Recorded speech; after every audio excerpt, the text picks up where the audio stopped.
بلا امامہ. حدثنا اسماعیل قال حدثني مالک عن ہشام ابن عروہ عن ابیہ عن عائشہ رضی اللہ عنہا ان رسول اللہ صلی اللہ علیہ وسلم کفن فی ثلاثۃ اثواب بید سحولیۃ لیس فیہا قمیص ولا امامہ. باب الکفن من جمیع المال، یعنی کفن کی تیاری میت کے سارے مال میں سے کرنی چاہیے، یعنی تقسیم سے پہلے کرنی چاہیے. وبہ قال عطاء والزہری وعمر بن دینار وقتادہ وقال عمرو بن دینار الحنوط من جمیع المال. عمرو بن دینار کہتے ہیں کہ خوشبو کا خرچ بھی اس کے سارے مال میں سے ہوگا، وراثت کی تقسیم سے پہلے ہی.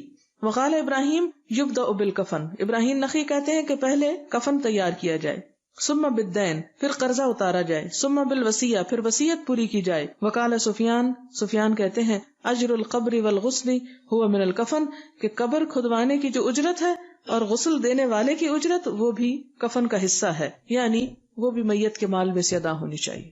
یعنی جب انسان مر جاتا ہے تو اس کے کفن، خوشبو، اس کا قبر کھودنے کی قیمت اور اس کے جو کفن خریدنے کی پیسے ہیں وہ سب کا سب کہاں سے آنا چاہیے؟ میت کے ذاتی مال میں سے. ہاں اگر کوئی اپنی خوشی سے کرنا چاہے تو وہ اور بات ہے، لیکن ورثہ تقسیم نہیں ہوگا جب تک کہ میت کا کفن دفن پورا نہ ہو جائے. حدثنا احمد بن محمد المکی حدثنا ابراہیم بن سعد عن سعد عن ابیہ قال اتی عبد الرحمن بن عوف رضی اللہ عنہ یوما بطعامہ فقال قتل مصعب بن عمیر. عبد الرحمن بن عوف کے سامنے ایک دن کھانا رکھا گیا تو بات چل پڑی. انہوں نے کہا مصعب بن عمیر قتل کیے گئے، جنگ احد میں شہید ہوئے تھے. اصل میں وکان خیرا منی، وہ مجھ سے زیادہ اچھے انسان تھے.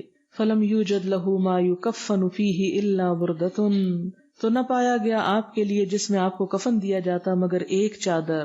وقتل حمزۃ او رجل آخر خیر منی، اور قتل کیے گئے یا شہید ہو گئے حضرت حمزہ یعنی جنگ احد میں ہی. او رجل آخر، یا ایک اور انسان، خیر منی جو مجھ سے اچھے تھے. فلم یوجد لہ ما یکفن فیہ الا بردہ، تو ان کو بھی ایک چادر کے سوا کفن دینے کے لیے کچھ نہ ملا. لقد خشیت ان تکون قد اجلت لنا طیباتنا فی حیاتنا الدنیا ثم جعل یبکی. پھر کہنے لگے کہ مجھے ڈر ہے، میں ڈرتا ہوں، ان تکونا کہ ہو جائے، قد اجلت لنا کہ جلدی دے دیا جائے ہم کو، طیباتنا فی حیاتنا الدنیا ہماری دنیا کی زندگی میں ہماری اچھائیاں، یعنی ہماری نیکیوں کا بدلہ عمدہ چیزوں کی شکل میں کہیں ہمیں دنیا میں ہی نہ مل جائے. ثم جعل یبکی، پھر رونے لگے، اور کہا جاتا ہے کہ روتے روتے انہوں نے کھانا بھی چھوڑ دیا. یہاں بتایا ہی گیا کہ مصعب بن عمیر جو تھے جنگ احد میں شہید ہوئے. آپ کو معلوم ہے مصعب بن عمیر کون تھے؟ آپ میں سے بہت سے لوگ جانتے ہوں گے کہ مکہ کے وہ انسان تھے کہ جن کے کپڑے بھی مکہ میں نہیں سلتے تھے، شام اور دوسرے علاقوں سے آتے تھے سل کر، اور جو لباس ایک دفعہ پہنتے دوبارہ نہ پہنتے تھے.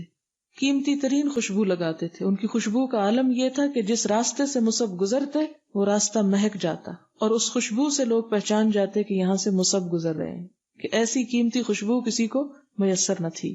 مسلمان ہو گئے تو ماں ناراض ہو گئی، گھر والوں نے گھر سے نکال دیا، حبشہ کی طرف ہجرت کی، پھر واپس آئے.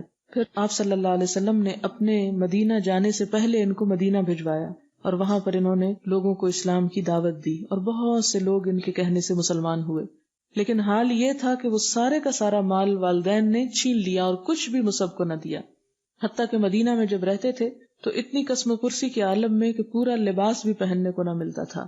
یہاں تک کہ جب فوت ہوئے تو ان کا جب مال ورثہ دیکھا گیا تو وہ چادر کے سوا کچھ نہیں تھا، اور چادر بھی اتنی چھوٹی تھی کہ جب سر ڈھانپتے تو پاؤں کھل جاتے، پاؤں کی طرف کھینچتے تو سر کھل جاتا. حتیٰ کہ آپ صلی اللہ علیہ وسلم نے کیا فرمایا کہ سر ڈھانپ دو اور پاؤں پہ گھاس ڈال دو، تو اذخر کی گھاس ڈال دی گئی. یہ ہے وہ لوگ جنہوں نے اسلام کی خاطر اپنا سب کچھ قربان کیا، تو جس کی وجہ سے وہ زمین اس قابل ہوئی، سیراب ہوئی، جن کے خون سے اور جن کی قربانیوں سے کہ اس میں ایسے پھر پودے لگے جو اتنے بڑے درخت بنے کہ جن کی چھاؤں تلے ہم بھی آ گئے. اور اگر وہ لوگ قربانیاں نہ دیتے تو آج ہم نہ جانے کہاں بھٹک رہے ہوتے. اور آج ہم قربانیاں نہیں دے رہے تو بہت سی دنیا اندھیروں میں بھٹک رہی ہے. آج بھی روشنی اسی وقت پھیل سکتی ہے جب میں اور آپ اپنے دنیا کی روٹین اور آرام اور سکون اور بہت سی خواہشات کو قربان کر کے آگے بڑھیں اور دنیا تک اس پیغام کو پہنچائیں. اگر ہمیں حصہ ملا ہے تو ہمیں آگے پہنچانا چاہیے.